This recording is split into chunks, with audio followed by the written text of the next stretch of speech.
Hey guys, I just got a minute. I just finished up my morning sessions and now I am taking my son to school. But I wanted to hop on here and answer one of the questions from the question and answers I posted in the group last night, and then you guys are also messaging me questions, so I'm going to answer them.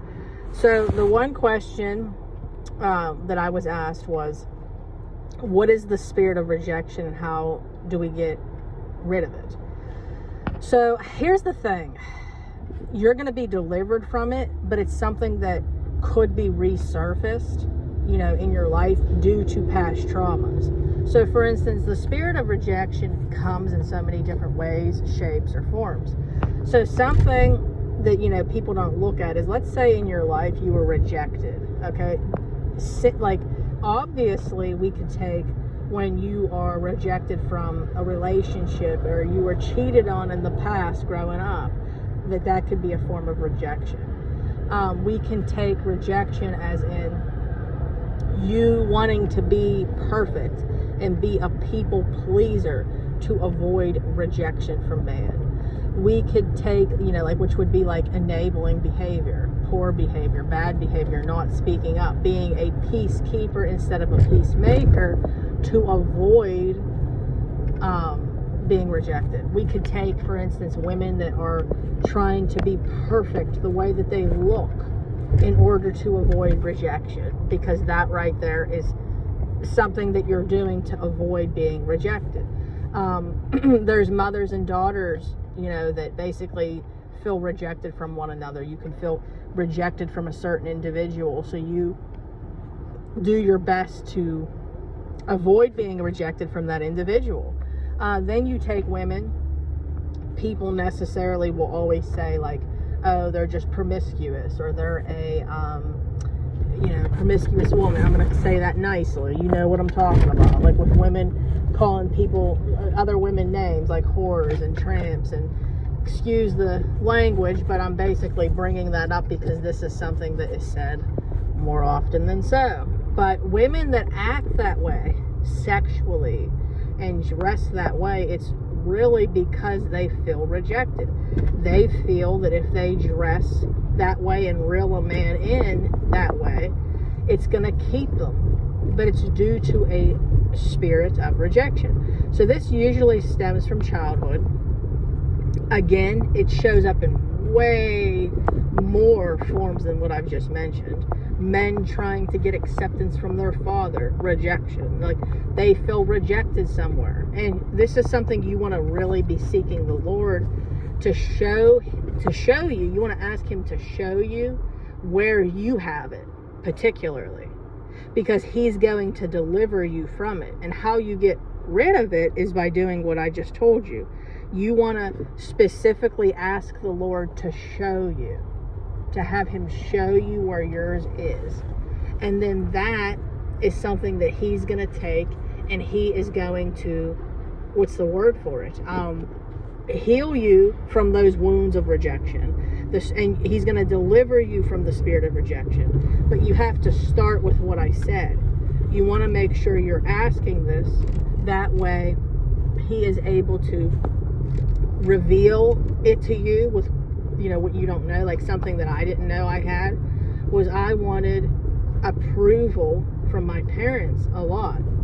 And that was because I had the spirit of rejection even with that. That's why I was a people pleaser for most of my life, because that was the spirit of rejection. I always wanted to keep peace instead of make peace. God never called us to be peacemakers.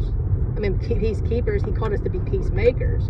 So that would be not being afraid to speak truth, and then possibly say something mean to you and not like you. You can't care what man thinks.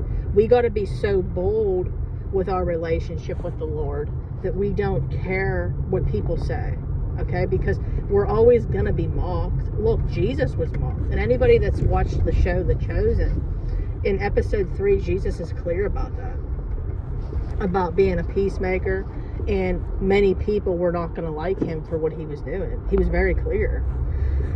So I wanted to make sure that I really explained that well. The spirit of rejection is basically caring if people like you or not. God is training us to not only be delivered from that approval of man, but to also be able to walk boldly and fearless, not caring about what man thinks. And I remember when I first was being told this by mentors I had, my coach and all that, that was a scary thing. I'm thinking, oh, come on, how can we truly not care? Well, that's where I'm at now, guys. I was where you all are. If you're listening to this video and you're saying, you know what, I don't think I'll ever be at that point to where I won't care what so-and-so thinks, my spouse thinks and stuff. You will. Mark my words, you will. But you got to go through it. You got to go through it and ask the Lord to help you and meet you where you are to get to that point. Don't try, like they say, Rome wasn't built in a day. Don't try to build Rome in a day, because you're not going to get the results that you want or need. This is something that is a gradual journey, and you can't mess it up. The only way you can mess it up is by giving up. If you give up and you say to God, you know, I ain't doing it, that is when you will mess it up. God is just going to keep, how do I explain this? When we run away or we take a time out, he's just going to keep redirecting you. That's how I want to word it. So guys, to answer the question, the spirit of rejection is what I explained. It is, plus more, and you could do tons of research on this. There's actually a book that I love about the spirit of rejection.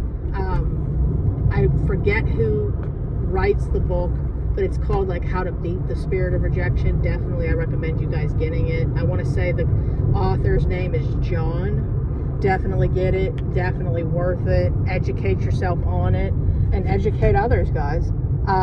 So that's what it is. I hope that helped, and how you're going to be free from it is asking the Lord to come in and show you where yours is.